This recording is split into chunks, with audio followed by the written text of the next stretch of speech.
splendor de lis, toi, l'Immaculée, Marie, cœur de tendresse, le Seigneur t'a choisi, toi, Reine du ciel, toi, la préférée, Marie, tu es la mère de Jésus, fruit de l'amour. Chers amis, frères et sœurs, bonjour, bienvenue à ce temps d'écoute de la parole de Dieu et de préparation de nos cœurs à cette belle fête de l'Immaculée Conception qui approche. Nous commençons aujourd'hui cette neuvaine, donc pendant 9 jours.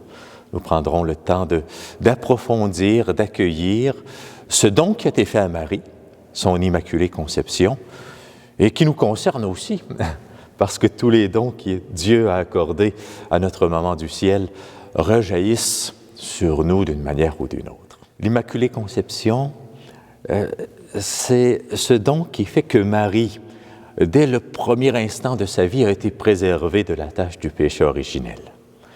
Et qui, en d'autres mots, lui a permis d'entrer dans une liberté comme personne d'autre a connue. De manière à ce que le oui qu'elle dira à l'ange quelques années plus tard, c'est un oui d'une liberté extraordinaire. Donc nous allons entrer dans cette démarche de foi, de prière. Nous allons prendre le temps d'accueillir le Saint-Esprit de Dieu, d'écouter la parole, l'Évangile de ce jour, et puis ensuite de prier notre Maman du ciel, qu'elle nous permette de plonger de plus en plus dans la grâce de son cœur immaculé. Au nom du Père, du Fils et du Saint-Esprit. Viens, Esprit Saint, remplis le cœur de tes fidèles. Allume en eux le feu de ton amour divin. Envoie ton Esprit, Seigneur, et tout sera créé.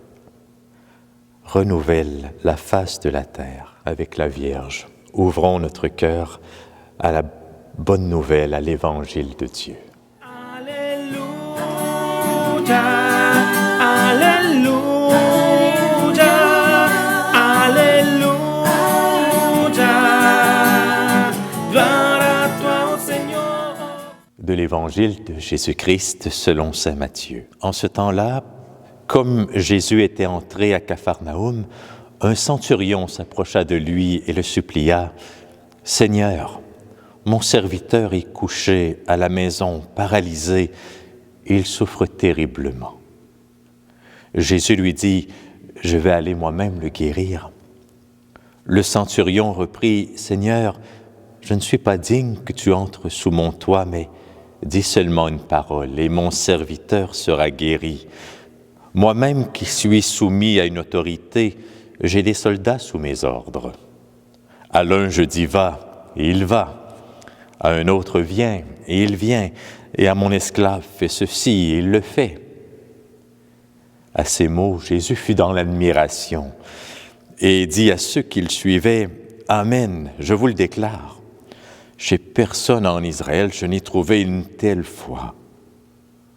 Aussi, je vous le dis, beaucoup viendront de l'Orient et de l'Occident et prendront place avec Abraham, Isaac et Jacob au festin du royaume des cieux. » Acclamons la parole de Dieu. Alléluia,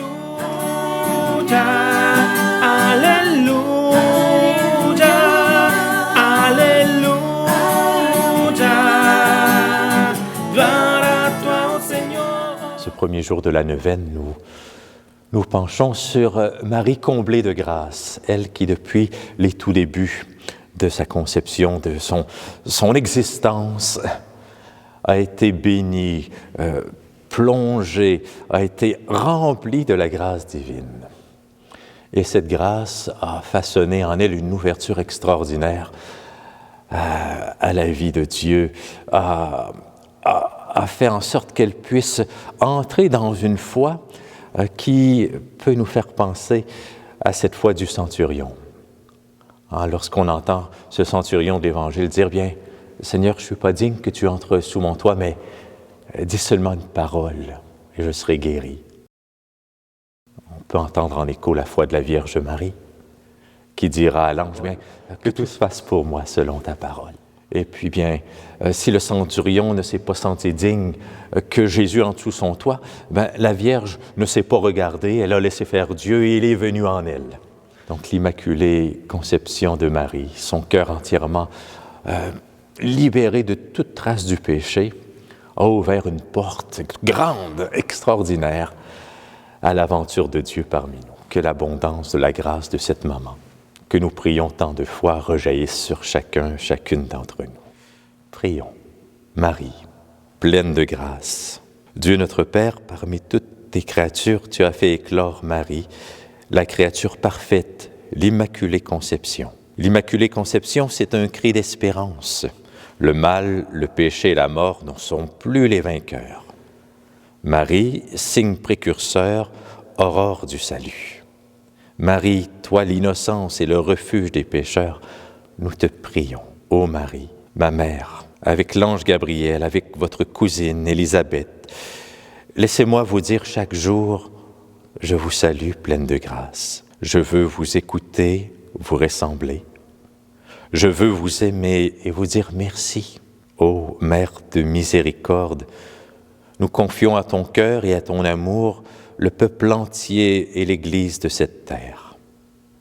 Garde-nous de toute injustice, de toute division, de toute violence, de toute guerre. Garde-nous de la tentation et de l'esclavage du péché et du mal. Sois avec nous. Aide-nous à vivre l'Évangile et la folie de la croix, afin de pouvoir ressusciter avec ton Fils à la vraie vie, avec le Père, dans l'unité du Saint-Esprit. Ô Mère du Christ, sois notre réconfort et donne force à tous ceux qui souffrent, aux pauvres, à ceux qui sont seuls, aux malades, aux mal-aimés, aux abandonnés.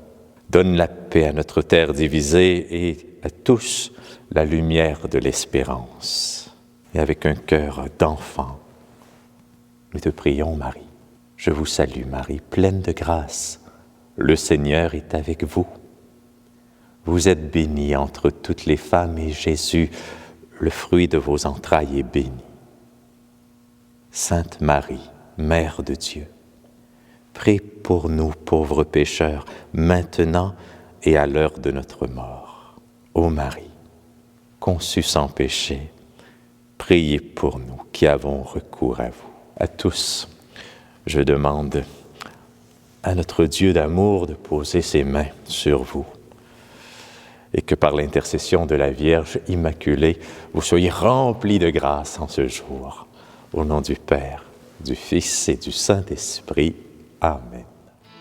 Merci Marie d'être à l'écoute des plus petits, des assoiffés.